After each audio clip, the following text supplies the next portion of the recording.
Hello friends, welcome to Excel tips and tricks video. आज की video में मैं आपको कुछ ऐसे मेथड्स बताऊंगी जिनकी हेल्प से आप एक सेल में अगर आपने फॉर्मूला अप्लाई किया है तो उसको कैसे आप पूरे कॉलम में लेके जाएंगे। तो इसके रिलेटेड हमारी वीडियो है। देखिए, जब भी हम फॉर्मूला अप्लाई करते हैं किसी भी सेल में और हम चाहते हैं कि अपने फॉर्मूला को पूरे कॉलम में जितना भी डेटा है उस सब पे अप्लाई करें, तो उसके 5 डिफरेंट वेज़ हैं अप्लाई करने के। तो ये कौन से 5 वेज़ हैं एक एक करके इस वीडियो में मैं आपको पूरा एक्सप्लेन करूँगी। तो आप एंड तक मेरे साथ इस वीडियो में बने रहिए। चैनल पर नए आए हैं, चैनल को सब्सक्राइब कर लें। मैं शालिनी स्वागत करती हूँ आपका लर्नर्स अकेडमी में। चलिए वीडियो को शुरू करते हैं।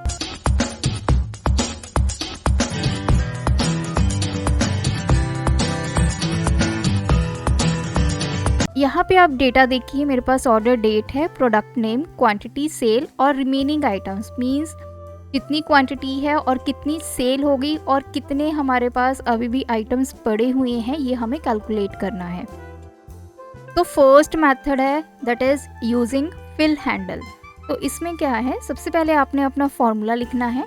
तो मुझे क्वांटिटी में से सेल को सब्ट्रैक्ट करना है और मैं एंटर प्रेस करूँगी। ये मेरी वैल्यू आ गई है।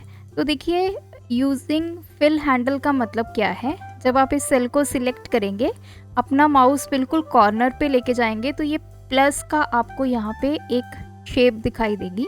आप इसको पकड़कर या तो आप नीचे तक ऐसे सेल्स में ले जाएंगे या फिर आप क्या करेंगे, यहाँ पे रखेंगे दोबारा। जब प्लस का आपका साइन आ जाएगा तो आप डबल क्लिक कर देंगे। तो डबल क्लिक करेंगे, जितना आपके सेल्स में डेटा होगा वहाँ तक इसने ऑटोमेटिकली जो आपके रिजल्ट हैं वो दिखा देने हैं। इन केस आपकी कोई रो ब्लैंक होती है, जैसे मैंने यहाँ पे डेटा डिलीट कर दिया, तो यहाँ पे ये वैल्यू क्या दिखाएगा, 0। तो ये होता है फिल हैंडल, जो अक्सर ही हम लोग being an Excel user use करते हैं। बहुत सारे लोग यही 90% जो एक्सेल यूज़र्स हैं वो यही मेथड को यूज़ करते हैं। अब मैं आपको नेक्स्ट मेथड बताऊंगी जिसमें हम एक शॉर्टकट की एंटर करेंगे। तो अभी हम इसको डिलीट कर देते हैं। तो देखिए, उसमें सबसे पहले क्या करना है, आपने सभी सेल को सिलेक्ट करना है। जब आपके सेल सिलेक्ट हो जाएंगे तो आपने फर्स्ट वाले सेल में फॉर्मूला अप्लाई करना है, equals to C2 minus D2। उसके बाद आपने अकेला एंटर प्रेस नहीं करना, आपने कंट्रोल के साथ एंटर की प्रेस करनी है। जैसे आप कंट्रोल के साथ एंटर की प्रेस करेंगे, जितने भी सेल्स आपने सिलेक्ट किए होंगे सभी में आपको आपका फॉर्मूला अप्लाई होकर जो रिजल्ट है वो मिल जाएगा। तो इसमें फॉर्मूला एंटर करने से पहले हमें जितने सेल्स में रिजल्ट चाहिए होता है उन सबको हम सिलेक्ट करते हैं। उसके बाद फॉर्मूला अप्लाई करते हैं, देन कंट्रोल एंटर प्रेस करते हैं। तो ये था हमारा सेकंड मेथड। अब मैं बढ़ती हूँ अपने थर्ड मेथड की तरफ। सबसे पहले आपने फर्स्ट सेल में अपना फॉर्मूला पुट करना है।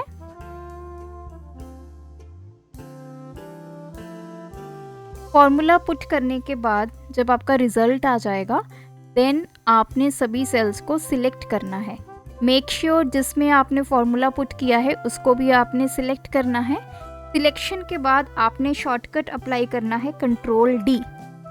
जैसे ही आप कंट्रोल D प्रेस करेंगे, आपके सभी सिलेक्टेड सेल्स में आपका जो फॉर्मूला है वो अप्लाई होकर आपको रिजल्ट जो है वो मिल जाएगा। तो ये है हमारा थर्ड मेथड यूजिंग शॉर्टकट की, दैट इज कंट्रोल D। अब हम बढ़ते हैं अपने फोर्थ मेथड में। ये मेथड आप तभी अप्लाई कर सकते हैं अगर आपके पास एक्सेल का latest version that is 365 available है। इसमें बेसिकली हम एरे फॉर्मूला अप्लाई करने वाले हैं, जो हम आपके डायनेमिक एरेज होते। तो देखिए, सबसे पहले आपने क्या करना है, इक्वल्स टू, अब आपने अकेला ये C2 सेल नहीं सिलेक्ट करना, आपने रेंज सिलेक्ट करनी है। तो सबसे पहले मैंने ये रेंज सिलेक्ट की, देन माइनस ये रेंज सिलेक्ट की और उसके बाद एंटर। तो ये है हमारा एरे फॉर्मूला, जिसमें हम एक सेल को सिलेक्ट नहीं करते फॉर्मूला लिखते वक्त, हम क्या करते हैं, पूरी रेंज को सिलेक्ट करते हैं। सबसे पहले मैंने C2 से लेकर C7 तक रेंज सिलेक्ट की, माइनस D2 से लेकर D7 और एंटर प्रेस किया, आपके पास ये रिजल्ट आ गया है। तो देखिए इसमें आपको 2 चीज़ों का ध्यान रखना है। जब आपके पास रिज़ल्ट आएगा आप किसी एक वैल्यू को डिलीट नहीं कर सकते। तो देखिए मैं डिलीट की प्रेस कर रही हूँ लेकिन ये वैल्यू डिलीट नहीं हो पा रही है। तो ये होता है एरे फॉर्मूला। एरे में क्या होता है कि आपको जो रिज़ल्ट मिलता है वो पूरी इकट्ठी वैल्यूज़ का मिलता है, तो उनमें से एक वैल्यू को आप डिलीट नहीं कर सकते। दूसरा, अगर आपने इसको डिलीट करना है तो आपको जो फर्स्ट वाला सेल है जिसमें आपने फॉर्मूला लिखा है उसको आप डिलीट करेंगे तो ऑटोमेटिकली बाकी सारी वैल्यूज़ भी आपकी डिलीट हो जाएंगी। तो ये तो है डिलीशन का। दूसरा पॉइंट जो आपको यहाँ पे ध्यान रखना है, जब भी हम फॉर्मूला लिखते हैं, तो अभी के लिए मैं इसको डिलीट करती हूँ, हमारी कोई भी जो वैल्यू है उसमें, जैसे ये सेल है, इसमें कोई भी टेक्स्ट, कोई भी वैल्यू नहीं लिखी होनी चाहिए। अब सपोज कीजिए मैंने यहाँ पे 0 लिख दिया। अब मैं यहाँ पे एरे फॉर्मूला अप्लाई करूँगी, इक्वल्स टू ये रेंज माइनस ये रेंज, और मैंने एंटर प्रेस किया। तो देखिए आपको एरर, स्पेल एरर मिल गया है। अगर आप यहाँ पे लेके जाएंगे, क्लिक करेंगे, आप देखना चाहेंगे कि स्पेल एरर क्या है, तो ये आपको बताएगा कि आपकी जो स्पेल रेंज है वो ब्लैंक नहीं है। मींस ये जो आपने पूरी रेंज सिलेक्ट की थी इसमें कोई ना कोई ऐसा सेल है जिसमें कोई वैल्यू है, जैसे हमने यहाँ पे 0 वैल्यू दी थी। अगर मैं इसको यहाँ से डिलीट कर दूँगी तो हमें जो रिज़ल्ट है वो वापस मिल जाएगा। तो एरे फॉर्मूला में 3 चीज़ों का आपने ध्यान रखना है। सबसे पहले आपके पास एक्सेल का लेटेस्ट वर्जन होना चाहिए। दूसरा, आप कोई भी एक वैल्यू को, आउटपुट वैल्यू को डिलीट नहीं कर सकते। और तीसरा, जब भी आपने ये फॉर्मूला अप्लाई करना है, आपके सारे सेल्स जो हैं जहाँ पे फॉर्मूला आएगा वो एम्प्टी होने चाहिए, उसमें कोई भी वैल्यू या कोई भी टेक्स्ट जो है वो नहीं होना चाहिए। अब हम बढ़ते हैं अपने लास्ट मेथड में। तो मैं फर्स्ट सेल में अपने यहाँ पे फॉर्मूला अप्लाई करूँगी। इसको हम बोलते हैं कॉपी पेस्ट मेथड।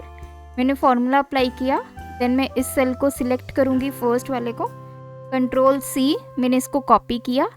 देन बाकी सेल्स जिनमें मुझे ये वैल्यू लेके आनी है अपने फॉर्मूला की, उसको सिलेक्ट करने के बाद कंट्रोल P, पेस्ट कर दिया। इसको बोलते हैं कॉपी पेस्ट। आपने बेसिकली यहाँ पे फॉर्मूला जो है वो कॉपी किया और उस फॉर्मूला को बाकी सेल्स में पेस्ट कर दिया। तो ये है हमारे 4 ऐसे इंटरेस्टिंग मेथड जिनकी हेल्प से आप एक सेल में फॉर्मूला अप्लाई करेंगे और बाकी जो पूरा कॉलम है उसमें ऑटोमेटिकली जो आपकी वैल्यूज़ हैं वो कैलकुलेट होके आ जाएंगी। आई होप ये ट्यूटोरियल आपको अच्छा लगा होगा। इनमें से कौन सा मेथड आपको सबसे ज़्यादा अच्छा लगा ये मुझे कमेंट में ज़रूर बताइए। ऐसी और वीडियोस देखने के लिए चैनल को ज़रूर सब्सक्राइब कीजिए, क्योंकि इस चैनल पर रोज़ रात 8 बजे आपको एक इन्फॉर्मेटिव वीडियो देखने को मिलेगी। Thanks for watching this video, keep supporting us.